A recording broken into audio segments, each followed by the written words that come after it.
everybody. My name is Ben Gothard, founder and CEO of Gothard Enterprises and author of CEO at 20, a little book for big dreams. And today, I want to continue with my Shopify, my dropshipping on Shopify tutorial. Today, I'm going to share with you 5 different strategies to picking products to sell. Now, while I'm doing this primarily to show you how to drop ship using Shopify, you can take these techniques and apply them to any sort of e-commerce venture that you do.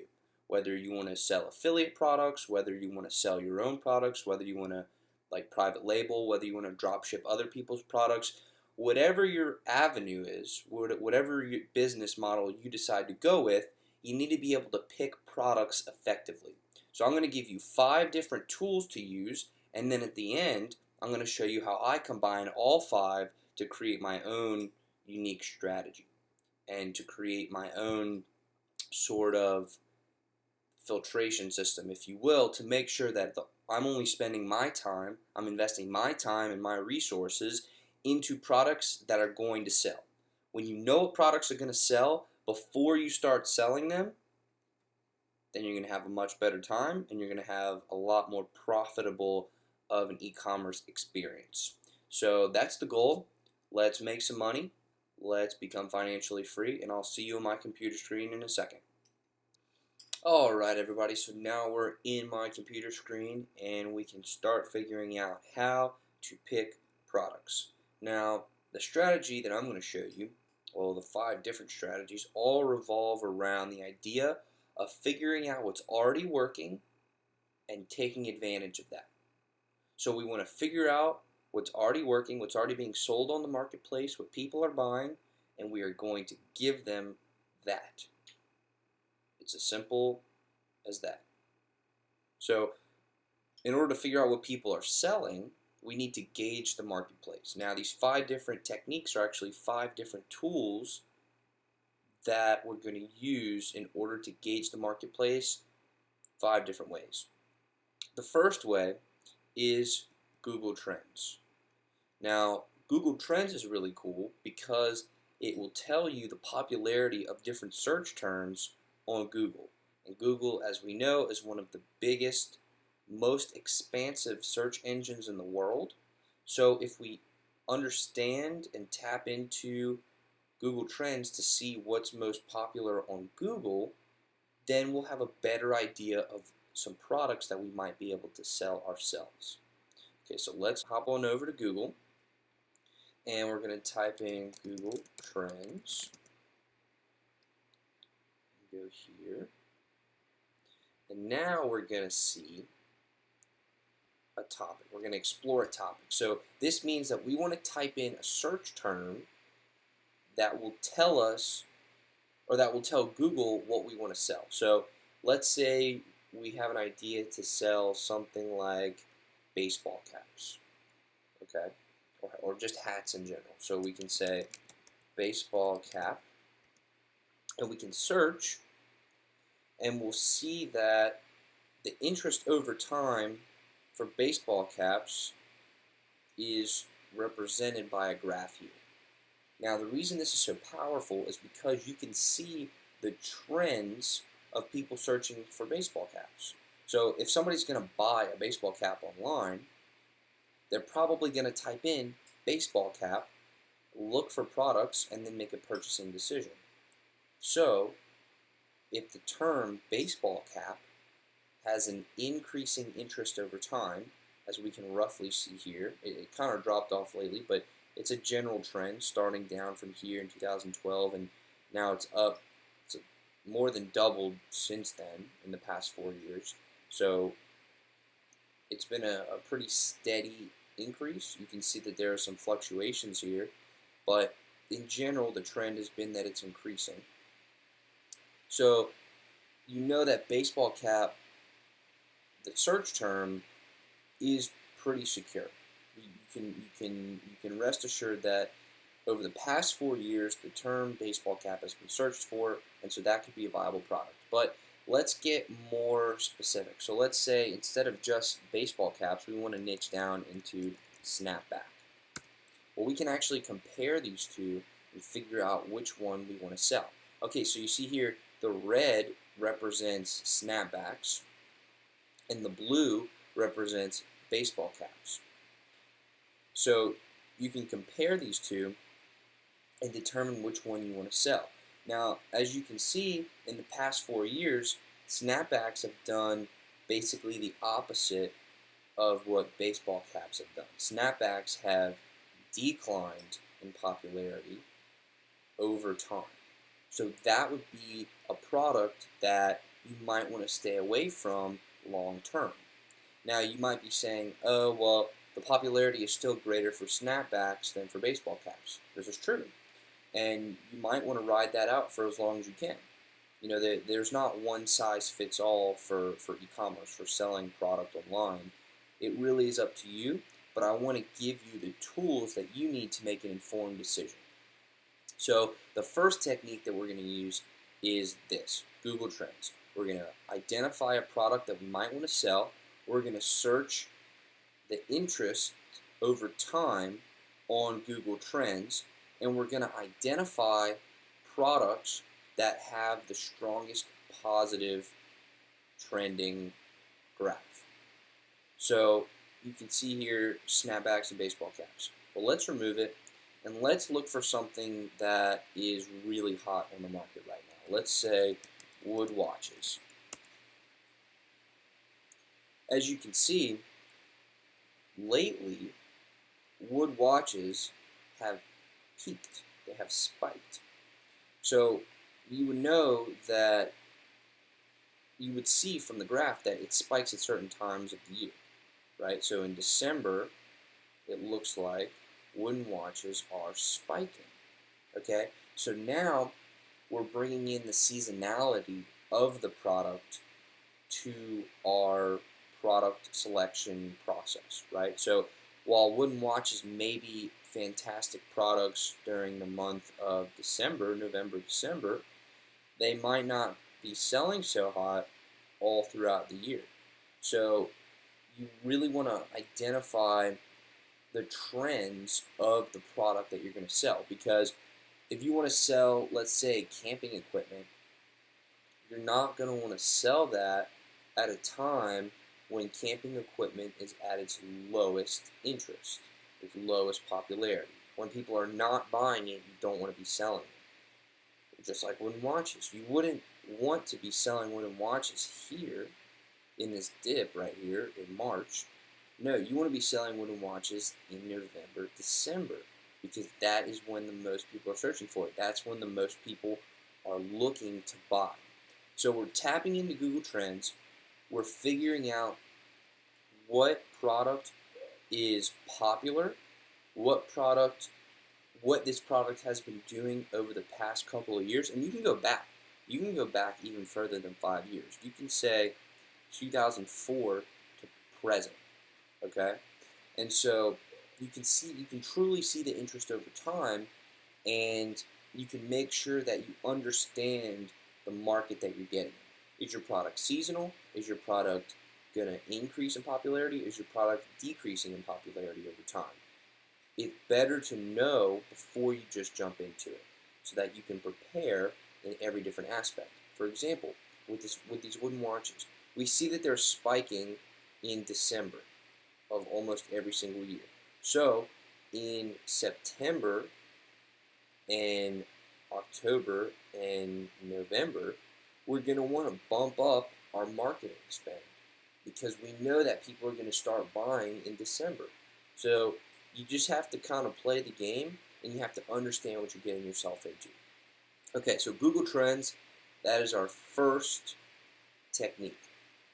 So we've now talked about using Google Trends to work on our product selection process. That is one tool that we have in our back pocket. But let's talk about the next tool.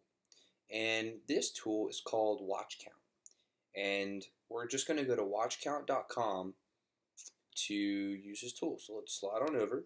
I opened up an incognito tab because I am of the firm belief that most search engines store information about you, about your search history. They store cookies. They have all this information about you, and they use that to tailor the search results.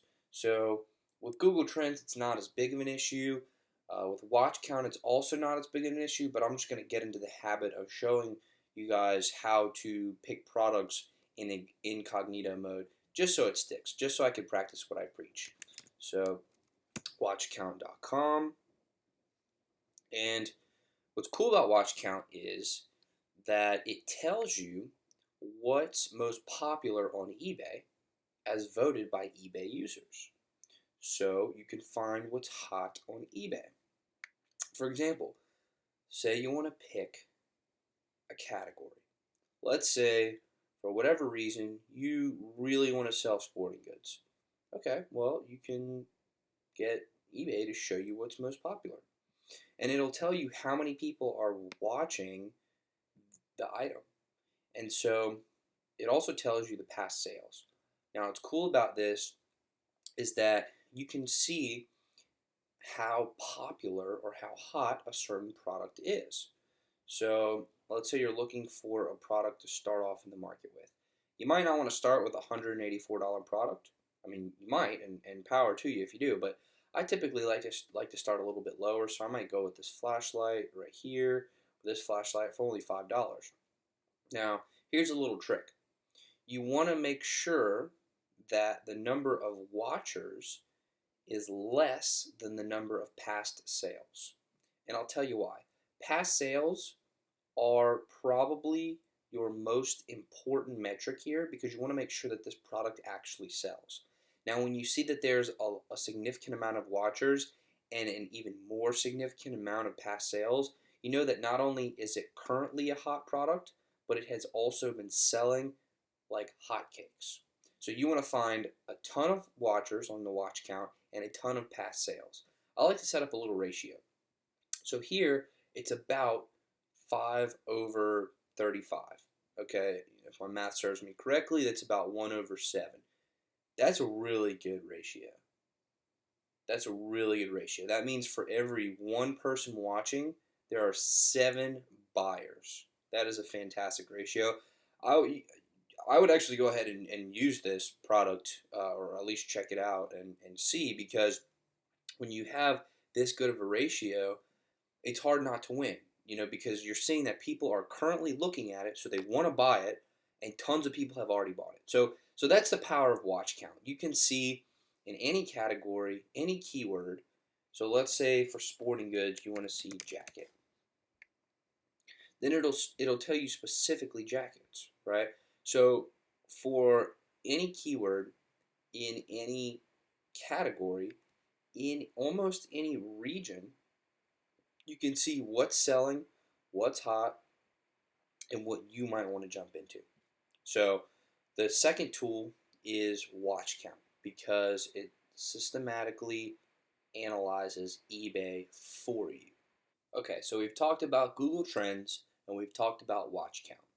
The third tool that we're going to use is eBay itself. Now, you may be saying, why should we use both Watchcount and eBay? Well, I am a firm believer that the more sources that you can get to back up your data, the better.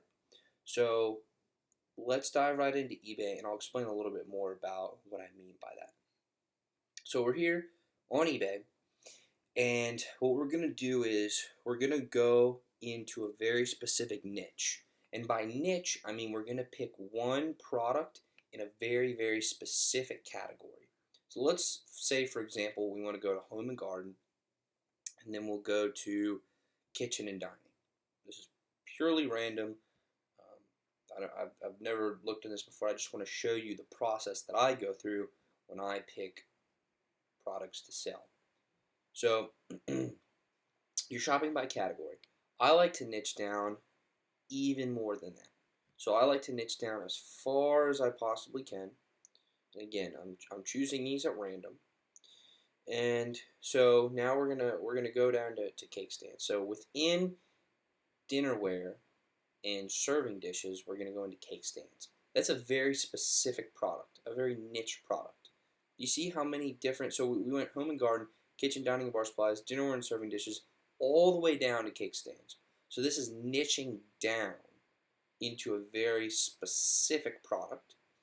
And then what we're going to do is we're going to go over here to this best-selling, I guess, little rectangle, and we're going to look at all these best-selling items. Now, these items are the ones that are selling. And parallel to what we're doing, we want to find the items that are selling the best, and we want to sell them too. I mean, we don't need to reinvent the wheel here. You can if you want. You can always do new things. You can always create your own new product, invent this new thing.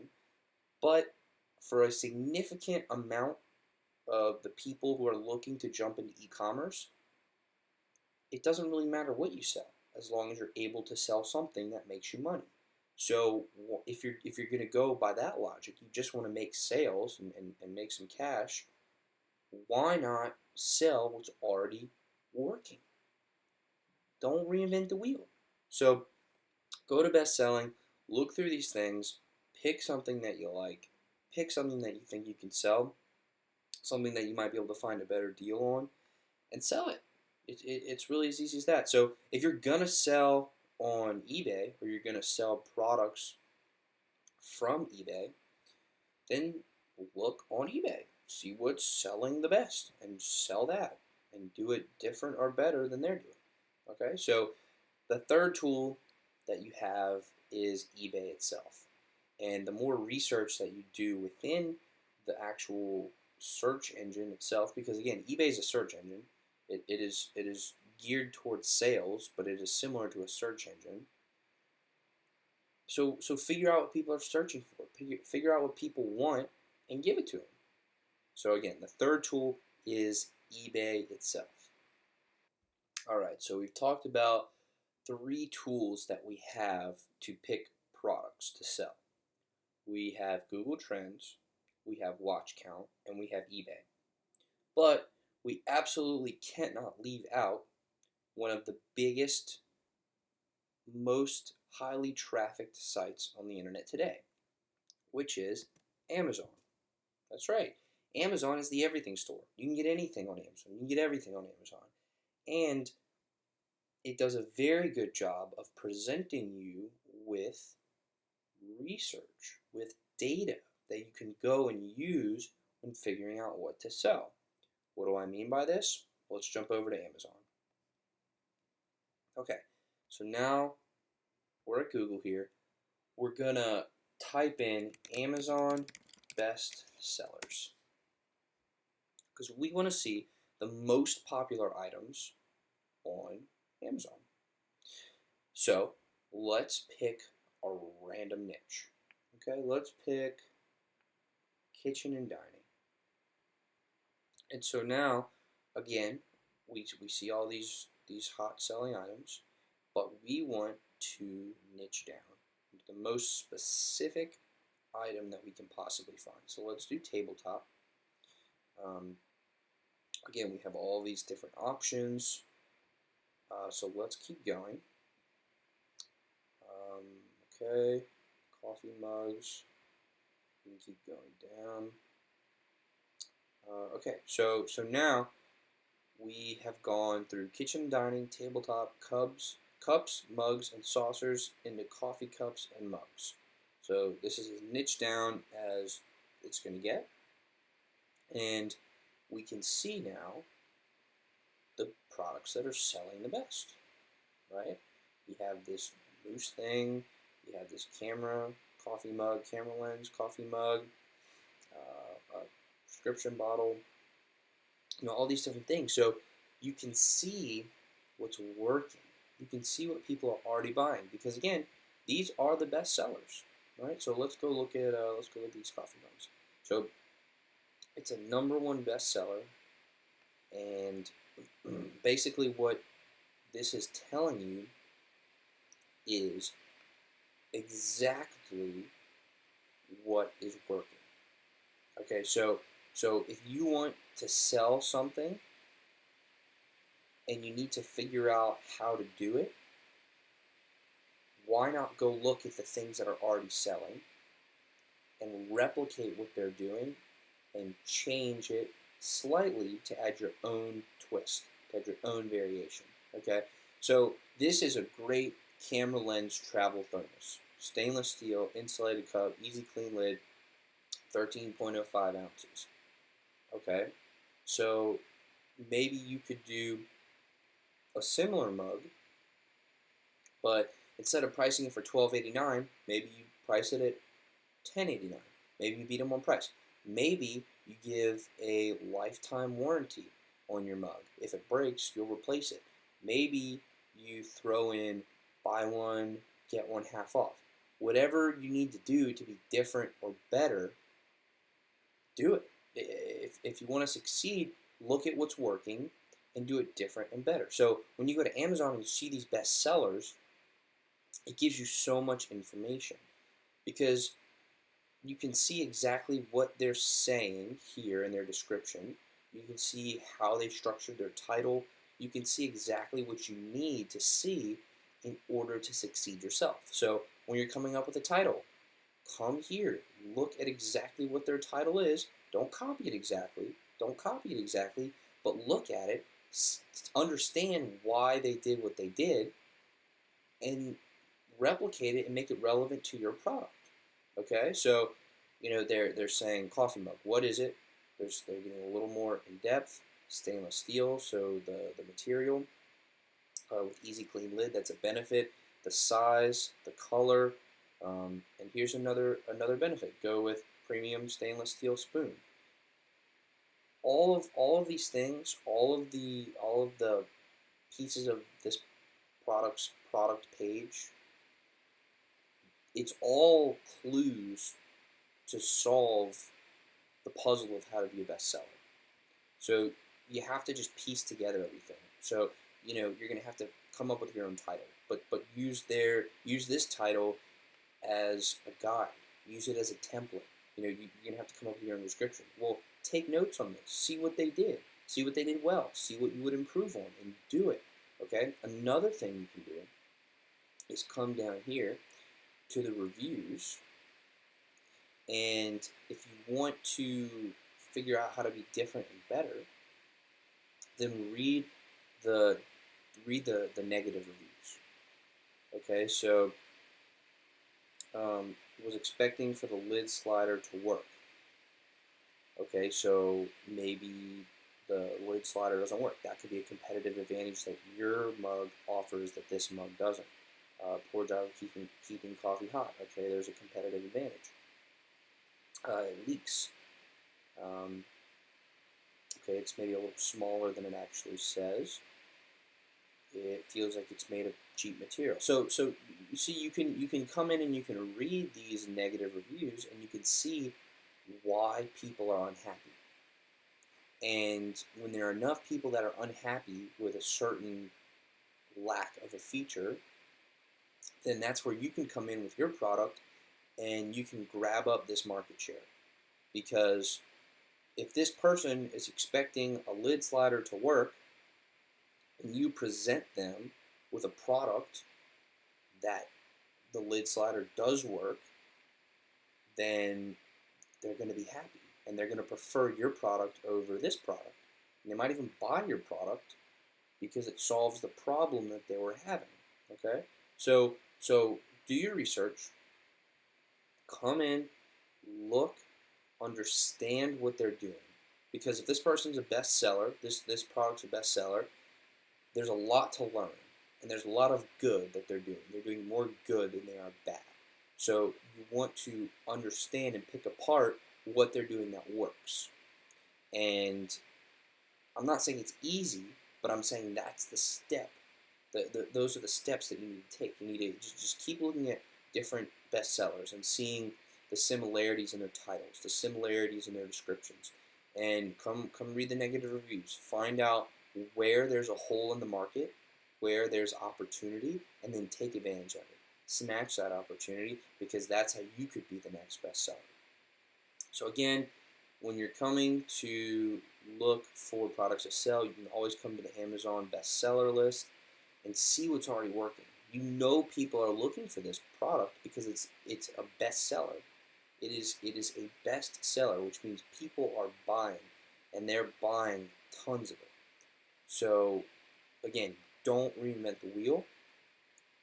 Come to Amazon, do your research, figure out what's selling, figure out where there's an opportunity in the market for you, and take advantage of that opportunity. So your fourth tool is Amazon, the Amazon bestseller list, and use it.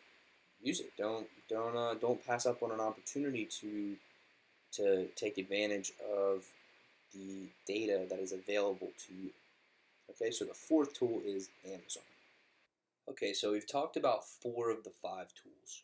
We've talked about Google Trends, we've talked about Watchcount, we've talked about eBay, and we've talked about Amazon. Now, the final tool that you can use is Aliexpress. And Aliexpress is a phenomenal tool to use because a lot of drop shipping occurs from Aliexpress, meaning the products that you drop ship, you are buying them from Aliexpress. Now,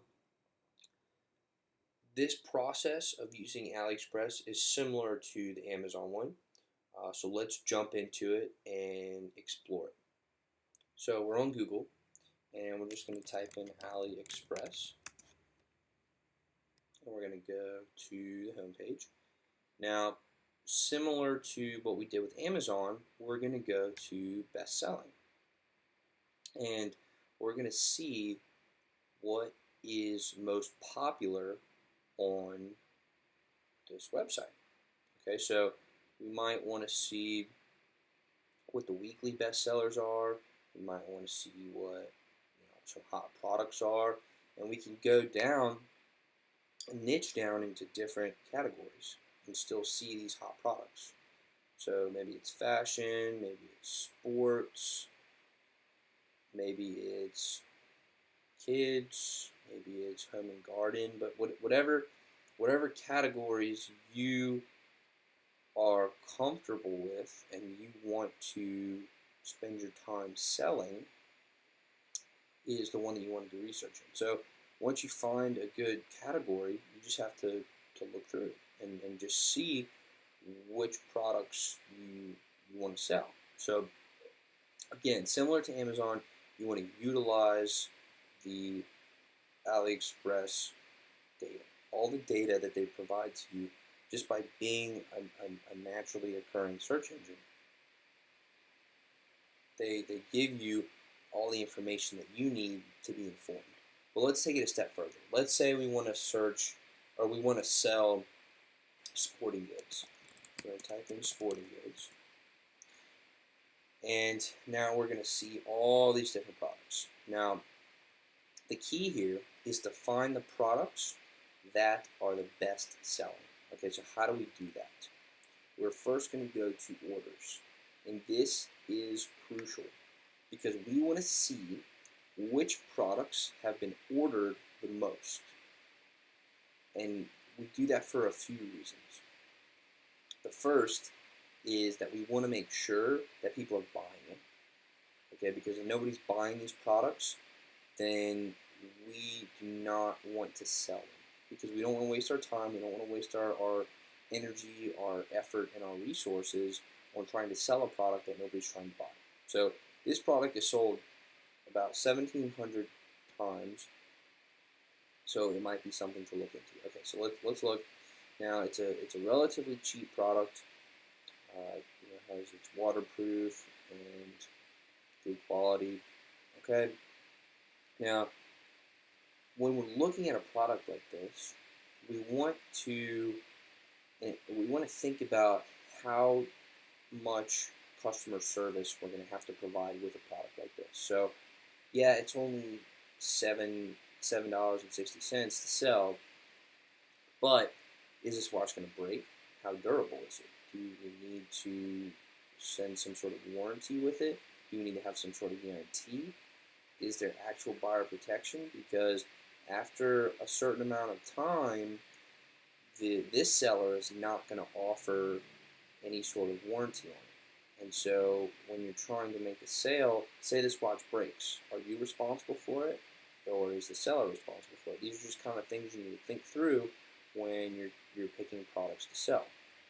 So, as far as actually picking the products, you want to make sure it has a ton of orders, because anything over 500, anything over 500 orders with a decent rating, that seller is credible, and that seller is not going to leave you high and dry and not deliver the product, right? You can come up here and you can look at the seller's ratings, and you want to make sure that the seller's rating is as high as possible, right? So since 2012, and it's almost 2017, so that's almost, well, it's more like 4 years, but in 4 years, the seller rating out of 5 is a 4.8, 4.7, and 4.6. Okay, so that's a pretty good rating.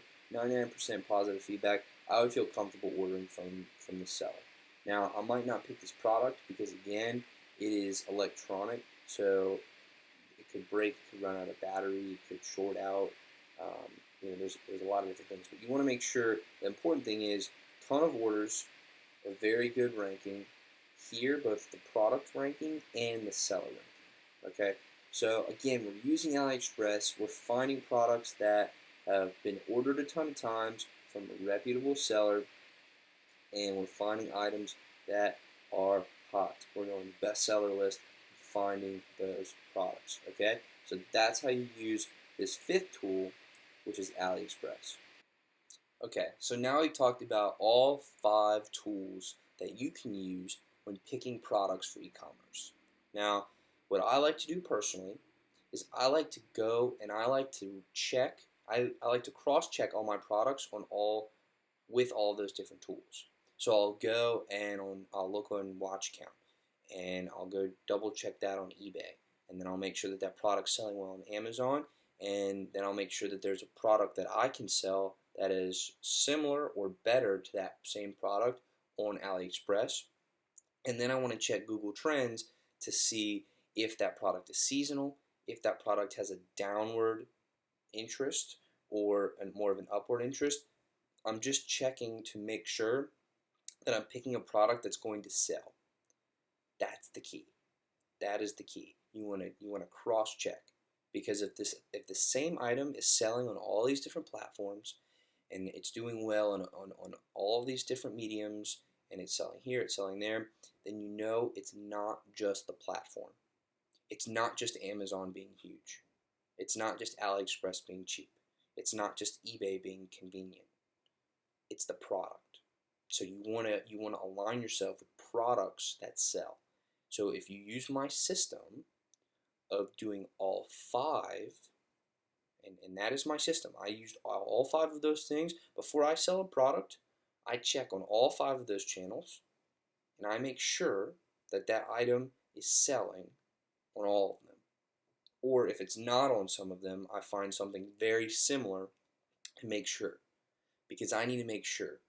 Whenever I sell, I need to make sure that I'm investing both my time and my resources into something that is going to provide me with a positive ROI, a positive return on investment. So that's how I pick products. It might not be the best way. I'm sure there are tons of people who have different ways to do it, and there's no right way.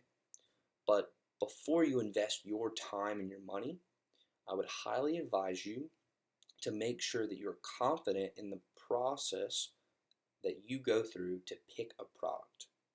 Okay?